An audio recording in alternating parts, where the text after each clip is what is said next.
poverty imposes such severe challenges on child development and parenting that one would find tremendous both parenting problems and psychological problems on the lower end of the socioeconomic scale.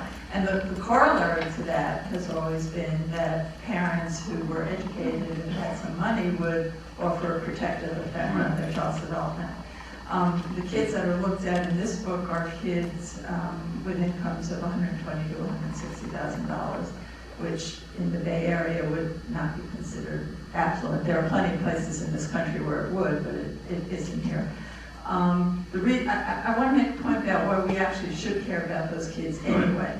And that's because those kids, first of all, you know, if we love children, we should care anyway. We love all children, right? A broken child is a broken child regardless of what their parents' income is. But the other reason that we should care is because those kids, in fact, because of their parents' education and opportunities and money, disproportionately go on to be in positions of authority.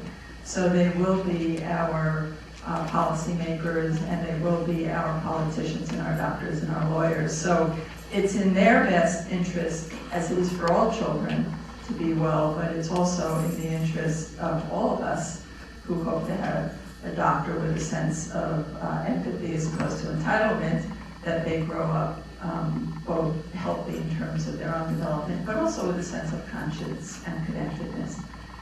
The second part of your question, which is how is this a bigger issue, I think is about the fact that it's an issue of what's happened to the culture and the kinds of things that have become more valued and the kinds of things that have become less valued. And for many of these kids, I'm sure we'll get to this, but the issue is that what has become so valued in their lives has very little to do with the things that we generally think of as character. They have to do with performance. And so what becomes greatly valued is how well one looks, you know, the grades, not whether you're a good person or not, the school that you go to, not whether or not it's a good match or you're happy with it. And most of all, the incredible emphasis on material goods. You said a Coach bag. I'm not talking about kids who were satisfied with a Coach bag. The girl that we shot a documentary yesterday, her bag, in fact, was a Jimmy Choo bag, which goes for about $2,000. So the sense of entitlement that these kids have, and it's not just entitlement, it's just the sort of constant parade of materialistic stuff as a stand-in for what you really hope kids are about, and parent-child relationships are about, and that's about connection. So this girl was talking about how whenever she feels down, and I think many of us do this, whenever we feel down, we go shopping. We have a president who, when our country was attacked, told us to go shopping. Shopping, my husband's out there, he can attest to the fact that I don't mind going shopping. I like to go shopping. But the problem is when shopping becomes a way of dealing with unhappy feelings.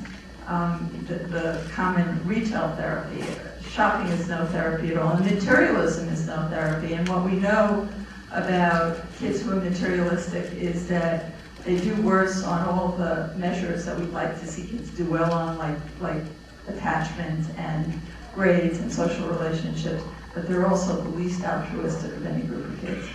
And what are other characteristics of that generation of parents?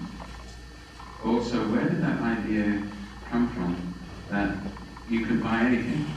You can buy them a place at Harvard or Brown or wherever. I mean, the kind of thing, the attitude that everything can be bought, even your grades. Yeah, but you and I were just talking about this before. I've just come back from New York, where I spoke at one of the most prestigious schools there, and I think I'm not all that naive. I've been talking about this for a while, but I was absolutely appalled and shocked by things that, I think some people know are the case, which is, in fact, you can buy your way into an Ivy League school. I spoke with several parents who said, what you do, I'm like, what?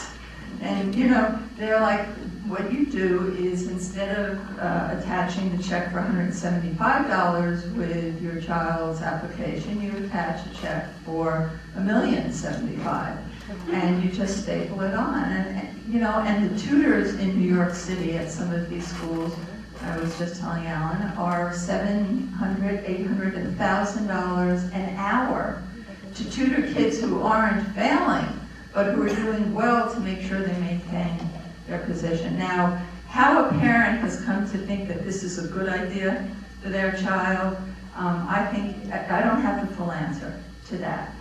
But what I do know is that the easy answer is, well, you know, it's my generation, do your own thing, instant gratification, you know, birth control came in, drugs came in, and everything happened fast. So the feeling is, you know, we don't have a lot of ability to delay gratification and stuff like that. That's the sort of spoiled theory of all these parents. Are some of these parents narcissistic? For sure. But I think the bigger issue is how incredibly worried they are about their children. And at least in my office, once you get past that, well, I want my child to go to the best college, and it's like, why? Well, you know, everybody has a bumper sticker, and it's, you know what, you can just call Harvard and get a bumper sticker sent to you for, you know, 75 cents. So, you know, I think, in fact, these parents are tremendously worried about whether or not their kid's going to be able to make it in the world. First of all, they know that because of their sort of constant intervention, their kids don't have the kinds of self-management skills that people need out in the world. You can get good grades. It doesn't say anything about the real skills that, you know, everybody here as an adult that you need in the world to be successful in, you know, what we call EQ now, emotional intelligence. And I think parents, you know, you ask parents and you say, what do you want for your child? And every parent, of course, answers by saying, I want my child to be happy, which is what we all want for our children. Unfortunately, fortunately, it's not unfortunately, the correlation between the school you go to and life happiness is exactly zero. There is absolutely no correlation between the school you go to and how happy you are in life when they look at you at 30 and 40 and 50. So there's this misperception that going to the right school is going to make you happier. And then if you dig a little deeper with parents and say, okay, I know you want your kids to be happy, but what else?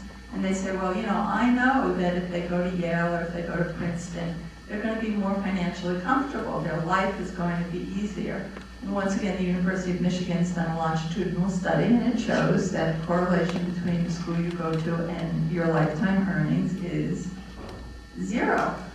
So we've been sold a bill of goods. Now, who has sold us this bill of goods? There is a huge industry. You pay $10,000 and your kid schleps. Schleps, it means you sort of... We know what schleps is. You wander all over the country, get dragged all over the country, and you see 15 different schools in 2 weeks, and so, you know, that's 10 grand. These tutors are very expensive. The SAT prep course is very expensive. The coach that you get for your kid to make sure they stay on the varsity team is expensive. U.S. World News Report has that awful, don't buy it, don't buy it, the grading of schools, as if one could say what the best school is, as if that exists in a vacuum. The best school is not a prize, the school's a match, and so this notion that you can choose the best school, it's the best school for who? And interested in what? And what kind of learner? So, you know, one thing is I think there's an enormous industry that is profiting from this level of anxiety. And I think parents in general are just terribly anxious, as we all should be with some validity, about the future, about the environmental future, the political future, the social future, and the financial future of their kids. But the level of anxiety is crazy. I'm not, And, well,